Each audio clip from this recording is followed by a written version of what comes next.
Welcome in to another Monday. And everybody who was listening last week, you guys know we pulled back some of the curtains on the show. We've been changing things up. Uh, if you are going to be listening to the show live, watching live, we broadcast every Monday morning now at 9 o'clock on YouTube, playback on 107.5 FM WRUU.org.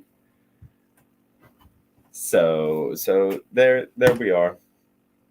When you guys call in, make sure you're calling into the studio around 9, between the 9 and 10 hour, to get us and get all your questions. And hopefully somebody's working the phones. Hopefully somebody's paying attention, making sure that your calls are getting through, your questions are getting through. But it's crazy, and you guys, I have to let the madness ensue. The madness. Yeah, that's right. We are in to the March Madness tournament selection. Was last night. So now everybody's scrambling until, I believe, I'm pulling it up real quick. I believe because of every single year, it's the same. But we have until Thursday at 12 o'clock noon. That's just my guess, to have our brackets filled out. Now, everybody, it's one of those days. Thursday is known to be the least accomplished day of the year. I'm I'm pulling up the brackets. I haven't filled mine out because, one, Maryland was terrible this year, so I don't even know how much college basketball I truly have watched. I don't know if necessarily it matters though, because you guys have all been in these bracket pools where somebody comes through, somebody ends up beating everybody with all their sports knowledge, and they wound up just picking like their favorite mascots or favorite team. So there's that going on. I just noticed a poster outside the studio, some type of band poster. Looks like it's probably a local band. After the break, I'll come back with a little bit of that information. I really wish they had put one of those closer within handsight, or within reach, so I could have gotten to it. But all right, so I usually wait a couple days before I make my picks. A lot of the times I go pretty chalk. I might look around and see who the number one seeds are. I mean, you got Purdue, Houston, North Carolina, and Connecticut. I mean, North Carolina, that just brings back history. Like, is this their year to turn it around and win the championship again? It's it's a big tournament. We got lots of teams. 68, I believe. Man. And the Bring It In shows bracket is continuously growing. If you guys want to get in contact with me, let me know. We have fans, supporters, past hosts, and past guests playing along with us. But as I'm looking down here, I mean, it could be anybody's tournament. It's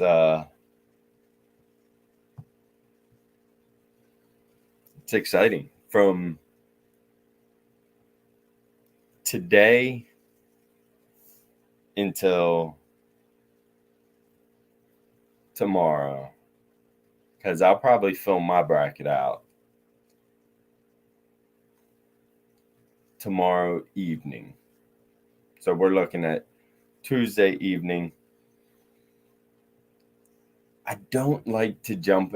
I used to be one of the people who Selection Sunday would happen, and right there, like immediately, I'll rush and fill out a bracket.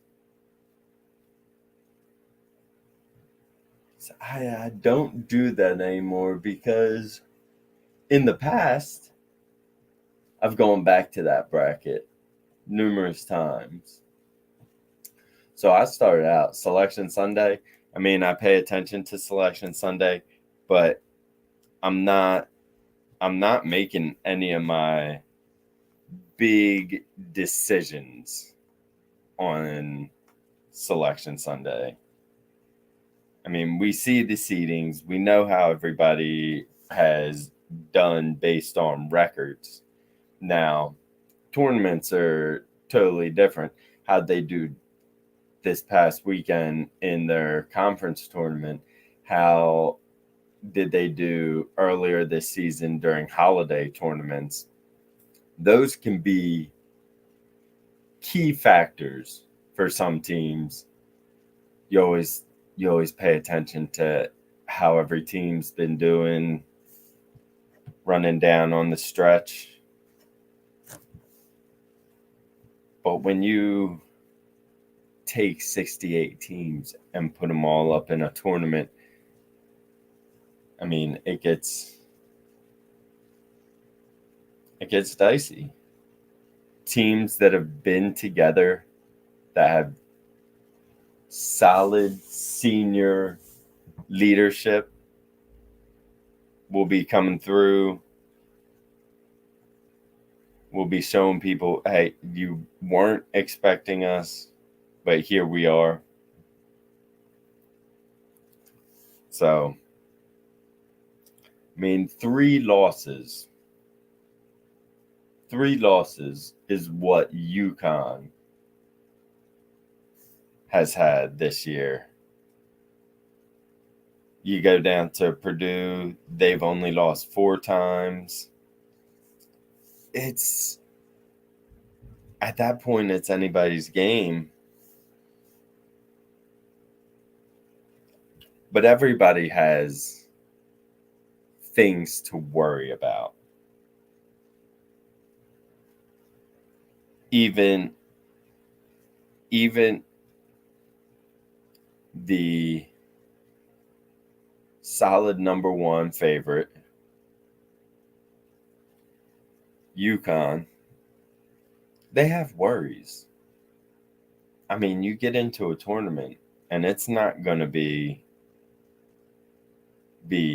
just easy. There's absolutely nothing UConn can do in this tournament besides win that doesn't result in a failure. As strong as they've been all season, as strong as they are right now going into it,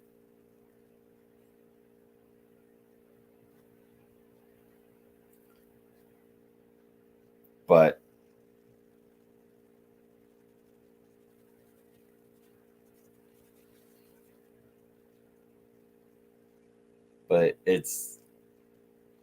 if UConn can't heat up fast and they start cold, it could go sideways in the second round for them. That's my biggest fear when we're talking about these big schools like UConn. They're so good, but they're always on. But when they're not on, it's not necessarily the fact that the defense is that much stronger. It's not necessarily the fact that the other team has stepped up to shut them down. When they're losing, when they're not in it, it's their own fault. They are their own worst enemy when it comes down to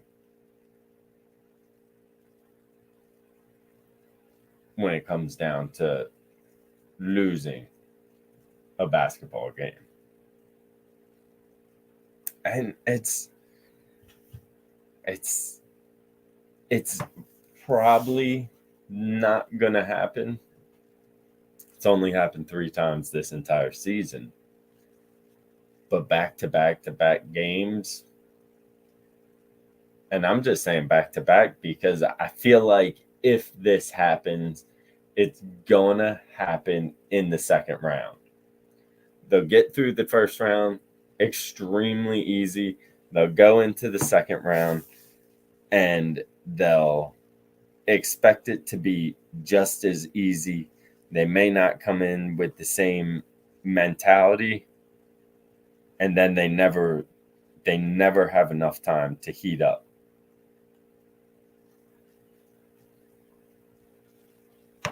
So, speaking of heating up, is that the first hot take of the day? UConn out? Did I just convince myself UConn's going to be out in the second round? Oh. Too bad I don't have anybody to egg me on. Could we see FAU come through and upset UConn in the second round? If there was a smaller team to be able to have the fortitude to take down a team like UConn, it would definitely be in FAU.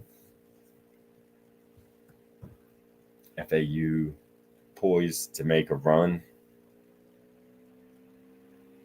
If they were able to take down UConn,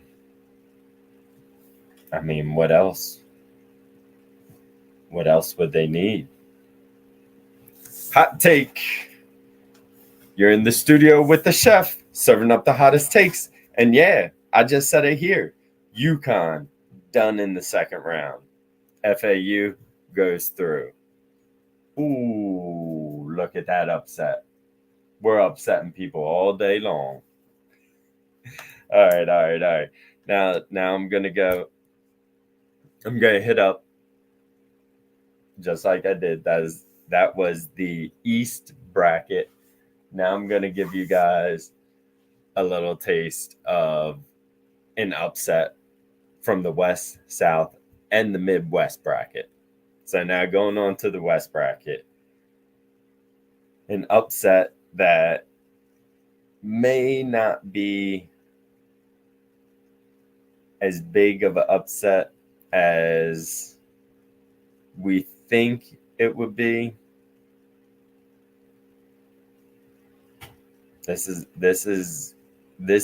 not even like a huge upset. After I hit you with the number one team in the entire bracket going down in the second round, this doesn't seem like an upset in this bracket. But I mean, this bracket, I'm looking at it and I'm thinking that it's essentially gonna stick to chalk. What do I mean for everybody who is just trying to fill out their bracket for the first time? When I say it's going to stick to the chalk, everything's going to be chalk in this one, is essentially the favorite is just going to win this first round all the way down. So when I get to an upset, it's not a crazy upset like that first round, because I'm saying this bracket's more chalk. But I'm saying Nevada's going to come through and beat Dayton. That's right. I got a 10, and that's why I said it's not that big of an upset, because it's only a 10 beating a 7. Now, this first round, when people are scoring, it's only gonna be a point for you. But when you pick the right upset that bounces a couple rounds, that's how you know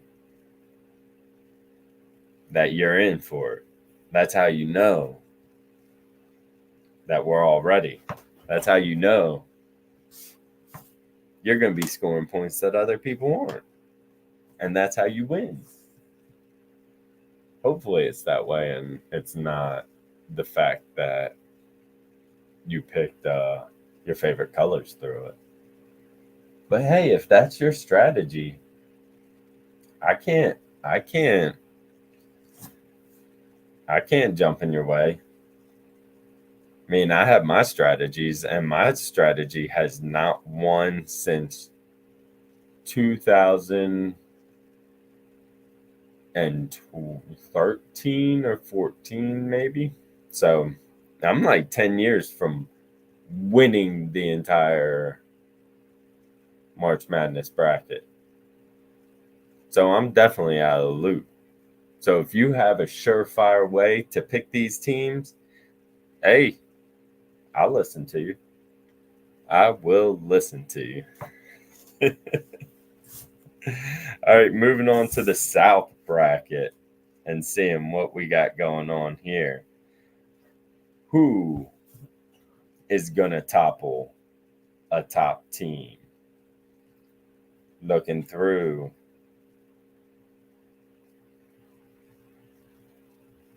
I mean, another second round. You got Florida will probably beat Marquette, I'm saying. But I'm trying to find that first round upset. Oh, you heard it here first. James Madison, a 12 seed, is going to take down Wisconsin, a 5. Can you believe he said that? Can you believe I said that? Yeah, you can. You know how I'm making picks. All right, down to the Midwest. And I've already said too much. I've given away too many secrets. Everybody playing against me, they know exactly where my mind's at. They know where to reach me at the Bring It In Show. All your favorite social media.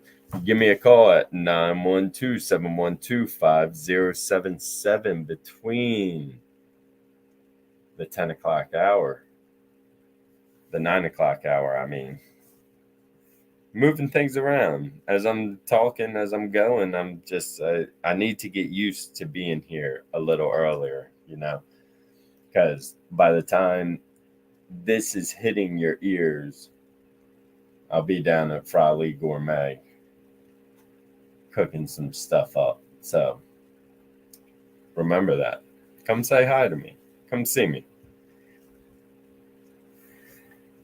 So for the Midwest bracket, I'm going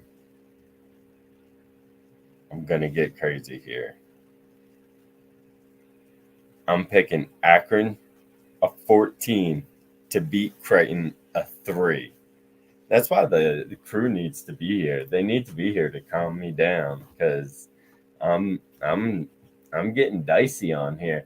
But this is the type of move you have to make to put yourself in a good position to beat everybody else in your bracket.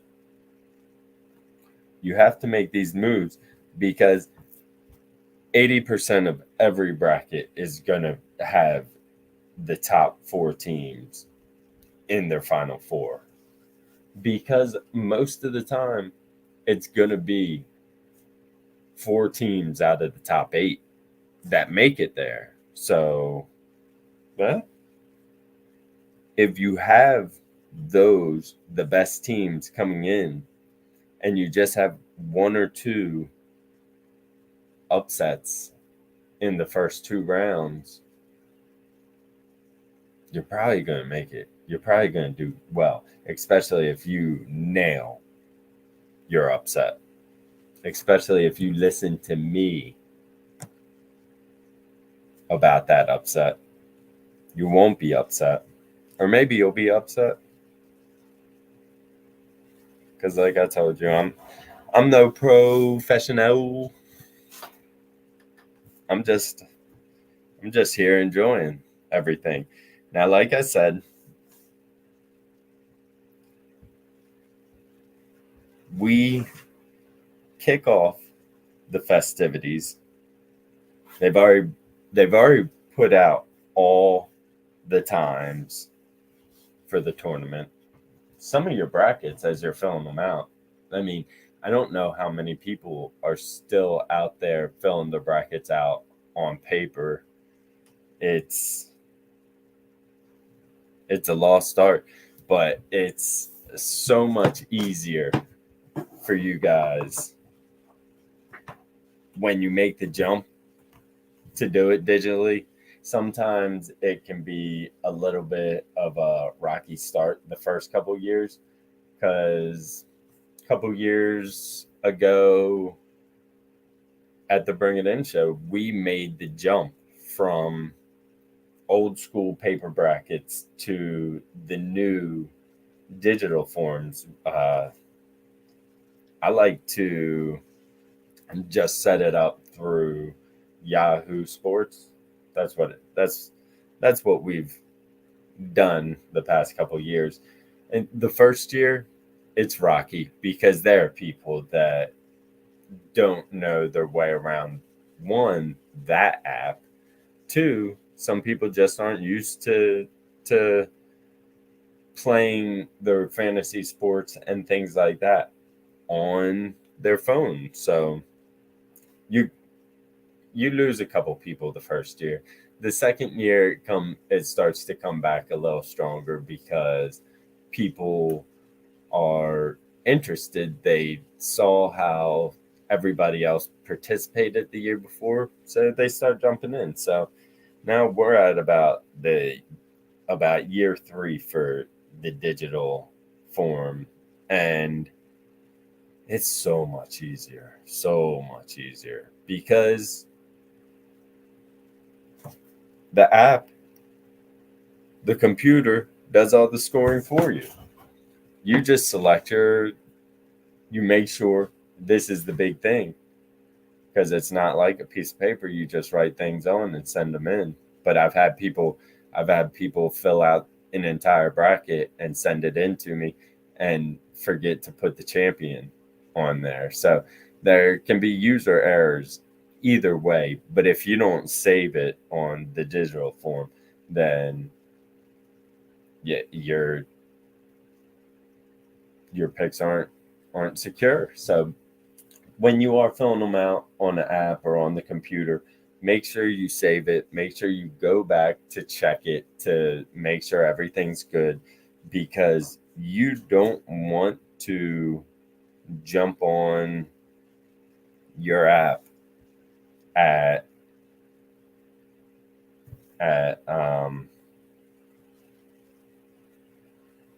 on Thursday at 12:30, 1 o'clock. I mean, later. The later you jump on, the more scoring you'll see, because you jump on at 12 o'clock. I mean, the game starts at 12:15 on Thursday. That's when the entire country shuts down at 12:15, because from 12:15 till the last game ends, um, it's just, I mean, basketball, basketball, basketball. Last game starts at 10:05 at night. So we start at 12:15, and in the afternoon we have 8 games from 12 to 4:30. And then that night we have 8 more games from 6:50, because they take a little break. They take a extra hour long break between the afternoon and the night slot to put the news on CBS, because CBS for years has been running the March Madness bracket,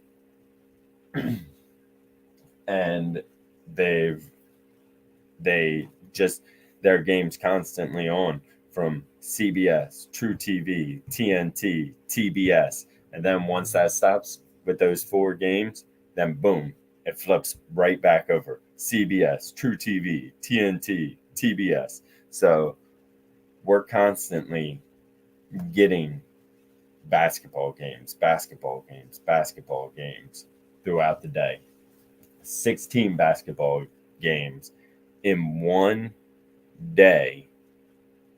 And that's why it is the least productive day in America. Now, Friday, we have 16 basketball games again for the second half of the first round. But I feel like Friday isn't as as as bad for productivity, because by Friday everybody's already watched between 6 to 16 basketball games that first day. So you taper off, you don't watch as many, but the games are almost always on. So you have that to look forward to Thursday, Friday. Make sure, hey, if you're a basketball junkie and you're ready to watch it all, then make sure that you're over there and paying attention and you have a TV on. Maybe even ask off work for it. I mean, that's just one of the things you might have to do. I want to remind you guys, you are listening to the Bring It In show on WRUULP Savannah, Georgia, 107.5 FM, WRUU.org. We are Savannah Soundings Community Radio with a global soul. And here's another cut from Billy Pierce's new live CD.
You're listening to the Bring It In Show with the chef Glenn Pierce on WRUULP Savannah, Georgia, 107.5 FM, WRUU.org. We are Savannah Soundings, Savannah Soundings, community radio with global soul. I don't know what was up with me right there. Maybe it's I was reading too much. I was reading too much about the Steelers. And last week I came on here, I was like, what are the Steelers doing? What's going on here? Like, I just don't know. Like, they go out, they get Russell Wilson, which I don't think is a good idea. But at the end of the day, they're paying him the league minimum, like 1.2 or 1.7 million dollars. So to have a Super Bowl winning quarterback with crazy experience like he has, yeah, maybe not the last 3 years have not been his best years, but to get that type of experience in your quarterback room is great. And then this week they turn around, and I'm wondering. I'm trying to figure out, because the thing is, we know who Russell Wilson is because we've seen him for multiple years. We've seen him with different teams, with different coaches. We've seen him perform well. We've seen him perform bad. So we know he's where his ceiling and his floor are. And there's always a chance that in the right environment, which, I mean, it doesn't even hurt me to say this, but which, like, playing for the Pittsburgh Steelers is going to be 100 times different than playing for the Broncos. It's going to be different than playing for Pete Carroll, playing for Tomlin. If you're not ready to buckle up and get to work, Tomlin's not about that. Pete Carroll, he's older, so he tries to connect with the teams better. He's the friend, he's joking with them and stuff like that. That's not Mike Tomlin, especially after these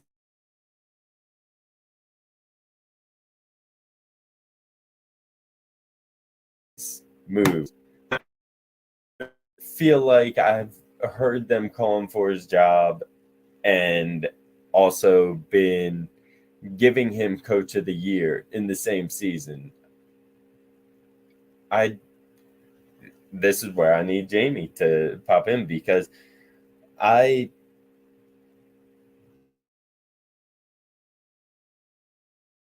think he's done well. He's done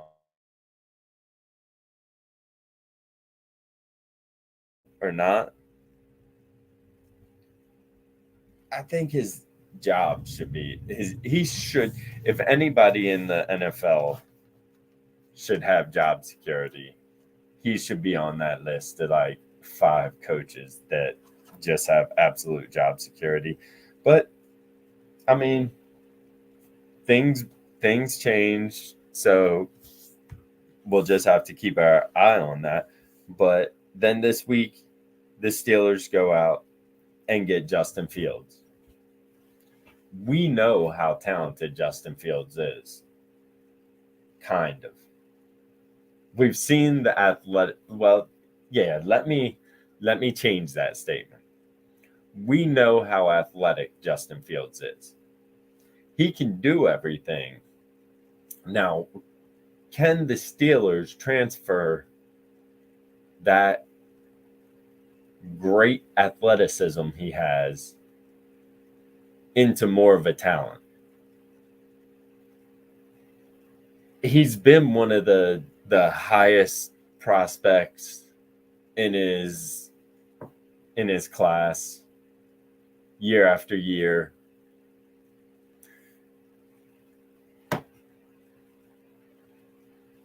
Were we not able to see his talent because of how the Bears used him, of the position that they put him in, throwing him right out there with no protection? So no matter what, I mean, I see people making fun of the fact that Justin Fields drops back and then runs circles around the defense.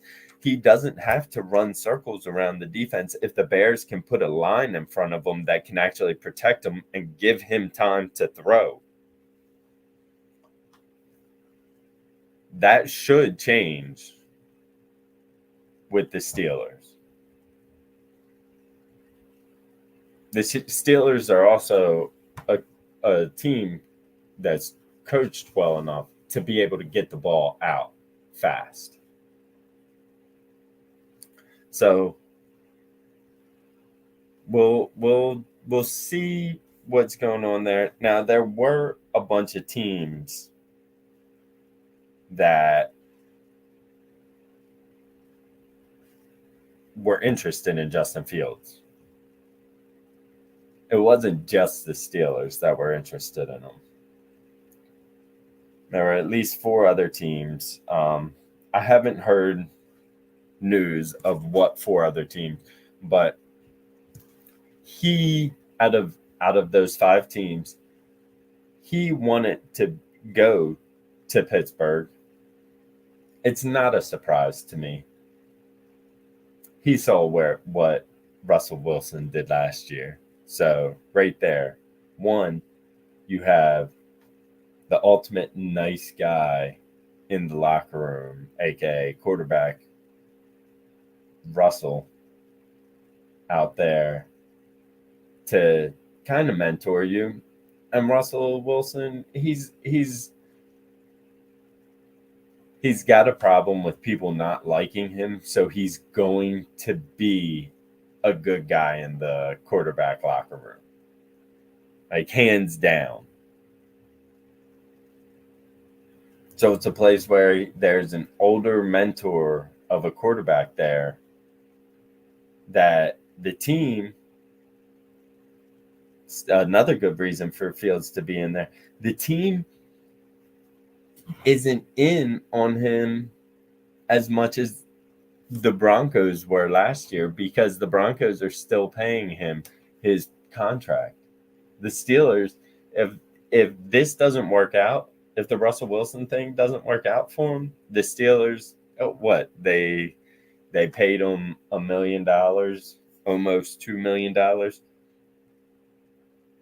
but now they have a young talent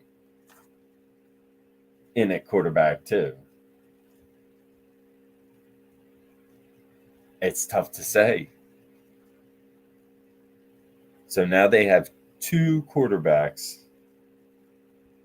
who have been in bad situations the past couple years, but now they're here with the Pittsburgh Steelers, who are coached nothing like the Bears and have ridiculous stability.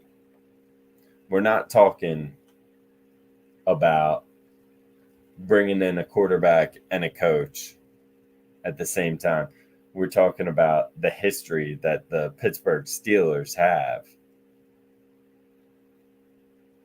and how it's contagious. It just spreads from one year to another constantly. It's not consequence. There are teams that can stumble a little bit, but they still put out the product that they've always put out. maybe a year or two down, but then they bring it back up to where they've always been. There are certain organizations that constantly do that. And then there are certain organizations that no matter how well they prepare, they just don't have anything behind. They just don't have any substance behind their front office. So they can't keep that culture. They can't keep that winning mentality.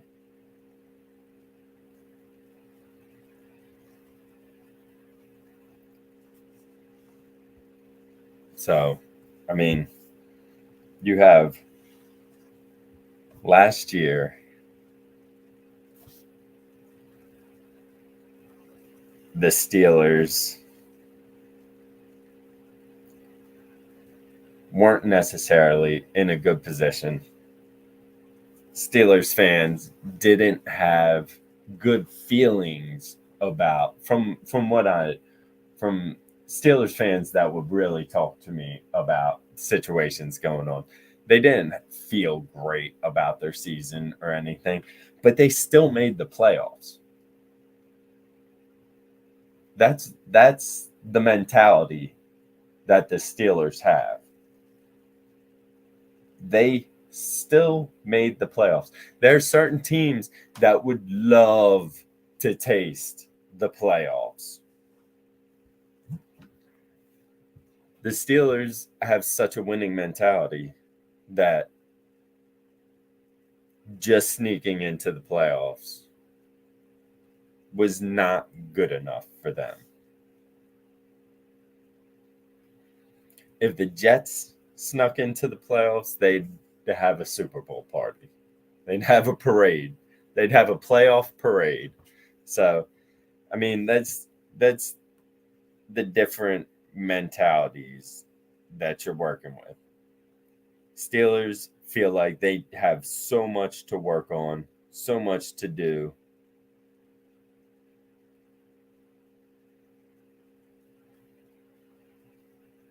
And then you're coming from the Broncos, who didn't even make the playoffs, and they're like,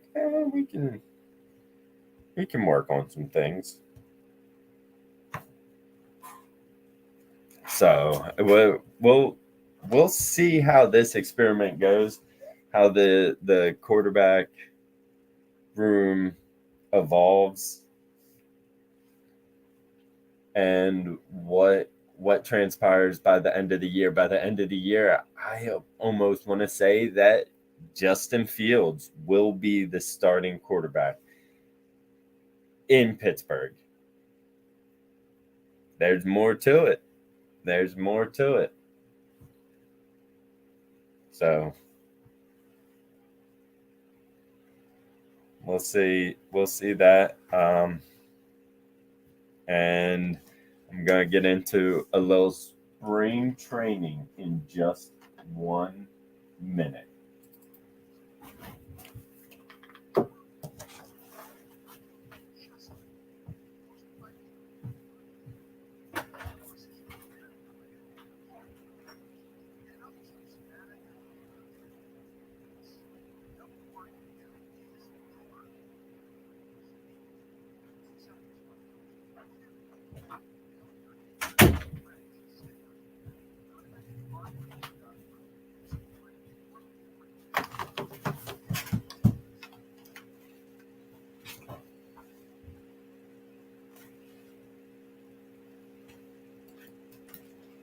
All right, I'm back. I told you guys I was coming back. I just had to get up and check something out. And getting super close. We're man, the MLB season is right around the corner. I don't know if I've told you guys how excited I am about the Orioles and just baseball now that the Orioles have put together such an amazing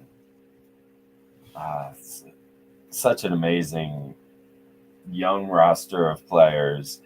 Jackson Holiday is on the brink, and he's been suspected that he would, but it looks like at 20 years old, he's going to be making the Orioles MLB team. Coming in at second base, it looks like, and it's now it's time. The Orioles maybe make one move during the season before the trade deadline. Season hasn't even started, and I'm already talking about trade deadline. Isn't that crazy?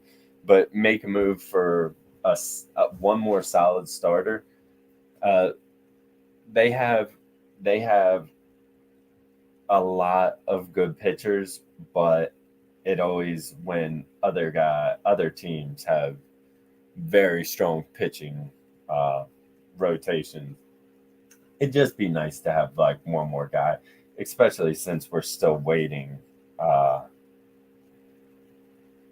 since we're still waiting for Kyle Bradish, who had a UCL sprain, and John Means, who's still recovering from left elbow surgery like a year ago. So they're going to be on the injured reserve list, and I mean, as long as those guys come back strong, and Means was supposed to be, they're both supposed to be back already. So we'll see. We'll see how that works out. Um, and hopefully, fingers crossed. I had these hopes last year. Hopefully, I get to see that Braves Orioles World Series I was begging for last year. So we're looking at that. It's way too early to probably be talking about World Series, I know, but we're we're starting out, and the Atlanta Braves in the preseason power rankings, the Atlanta Braves are starting out at number one. Dodgers making the moves they've made are number two. And I mean, the Dodgers are going to be hard to play, hard to beat. Luckily, we won't, nobody has to deal with going up against Otani. Well, no hitters have to go up against Otani. The pitchers, they still do. And the Orioles sitting here at the third best team in the MLB right now. And it, the only way you can say is that being an Orioles fan right now, uh, yeah, I mean, we're at the buffet. We just don't have enough. We don't have enough room in our stomach to get all the food in, aka all the players. But like I said, looks like Holiday's going to be on the opening day roster. The problems they have with the infield and stuff like that, they're great problems to have, and that just gives them the ability to make those moves that hopefully they can make. So we'll see how that goes. Remember, if you want to call up the show, call between 9 and 10 next week. We're here in studio, 912-712-5077. Always tune in to WRUU, and make sure you check out the Bring It In show. And we'll see you next time.